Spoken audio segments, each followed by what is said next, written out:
करके उनको हटाया नहीं जा रहा, पब्लिक को परेशान किया जा रहा। नाले के पास अतिक्रमण कर रखा लोगों ने, उसको नहीं हटाया जा रहा। दो चार चीजों को दिखा के हमने अतिक्रमण।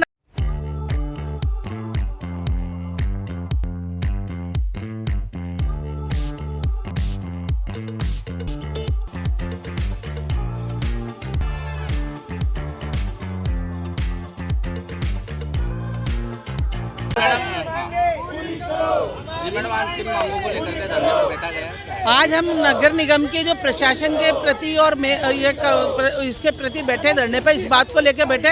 2022-23-24 का बजट पास हुआ फरवरी में, उसमें सभी पार्षदों को 50-50 लाख का फंड इशू हुआ था। और उसके बाद आज फरवरी से लेकर दिसंबर आ रहा है, 1 रुपये का पैसों का सेंक्शन नहीं हुआ, किसी का टेंडर नहीं निकला हुआ अभी तक। और उसके बाद हमने कई बार ज्ञापन दिए, लेकिन इनको कोई जू नहीं रेंगती है। और उसके बाद भी अभी विफर जोन आया, तब इन्होंने कहा था जितनी नाले टूट गए हैं उनको बनवाएंगे, उनका कोई काम नहीं हुआ। सड़कों पे गड्ढे हो रहे हैं, उनका कोई काम नहीं हुआ। और अतिक्रमण की तो ऐसी मार है, जो सरकारी ज़मीन पर बैठे हुए अतिक्रमण करके उनको हटाया नहीं जा रहा, पब्लिक को परेशान किया जा रहा। नाले के पास अतिक्रमण कर रखा लोगों ने, उसको नहीं हटाया जा रहा। दो चार चीज़ों को दिखा के हमने अतिक्रमण हटा दिया, लोगों की बिल्डिंगें सीज कर रहे हैं। और लेकिन जो सरकारी ज़मीन पर बने हुए हैं उनके लिए कोई कार्रवाई नहीं कर रहे, वो भी हमारा एक मुद्दा है। और जलकुंभी का भी एक मुद्दा है। पिछले साल जलकुंभी को 6 करोड़ रुपए लगा के जलकुंभी हटाई गई, लेकिन आज वही स्थिति है। इसका मतलब कोई स्थायी समाधान नहीं ढूंढा, तो ऐसे ही 6 करोड़ रुपए खर्च कर दिए नगर निगम के। इसी प्रकार से एनजीटी का मामला भी है। इसी प्रकार से सीवरेज, आज पूरे शहर में सीवरेज का जो जाल बिछा हुआ है, उसके अंतर्गत सीसी रोड होने के बाद लाइन डलनी चाहिए थी सीवरेज की, लेकिन इन्होंने, आप पूरे शहर में खोद के देख सकते हो, जो लाइनें डाली हुई है केवल मिट्टी के ऊपर ही डाल दी है। और वो बारिश आएगी, घस जाएगी और सीवरेज में ब्लॉकेज होंगे। वही कारण था, लोगों के घरों में पानी भर जाता है सीवरेज का।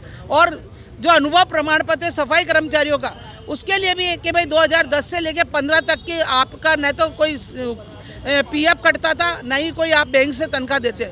और ये जिम्मेदारी नगर निगम की थी। जिस दिन टेंडर दिया, सारे कर्मचारियों की पेमेंट इनको देनी थी बैंक से। इन कर्मचारियों की क्या गलती है? तो कई कर्मचारियों के बेचारे जो काम कर रहे हैं बरसों से, उनके अनुभव प्रमाण पत्र नहीं बन पा रहे हैं। तो ये हमने उनको कहा भी, मैंने मैडम को भी कहा कि भाई आप वो प्रमाण पत्र वेरीफाई करवा लीजिए ठेकेदार से। जयपुर भी तो करके दे रहा ना। तो इस तरह से हमारे ये 12 मुद्दे हैं, उनको लेकर आज हम धरने पे बैठे हैं, क्योंकि इनकी हठधर्मिता बहुत हो चुकी है। अब हम इनकी हठधर्मिता को नहीं चलने देंगे, इसलिए आज धरने पे मजबूर हमको धरने पे बैठना पड़ा। अगर इस धरने से भी ये नहीं समझेंगे तो हमको सड़कों पे उतरना पड़ेगा। इनकी सरकार है, कांग्रेस के लोगों के कोई काम नहीं कर रहे, छांट के काम किए जा रहे हैं। ये बीजेपी का घर है, ये कांग्रेस का घर है। तो ये बोर्ड सबने दिया है। सरकार सबकी होती है, ना कांग्रेस की होती है ना बीजेपी की होती है। जब सरकार बनती है, सबकी सरकार होती है, एमएलए सबका होता है, पार्षद सबके होते हैं। लेकिन इस तरह से काम किया जा रहा है, इसलिए हम आज मजबूर धरने पे बैठना पड़ा। भ्रष्टाचार की आप बात कर रहे थे, किस तरीके का? बिल्कुल भ्रष्टाचार। मैंने सीवरेज के लिए जांच के लिए कहा, भाई सीवरेज की आप देखिए, सीसी रोड बनती, कितनी लाइनें डली, अगर सीसी उसके नीचे बिछती, कितने पैसे का घोटाला है उसमें। सीवरेज की जाँच की जाए, इसी तरह जलकुंभी की जाँच की जाए।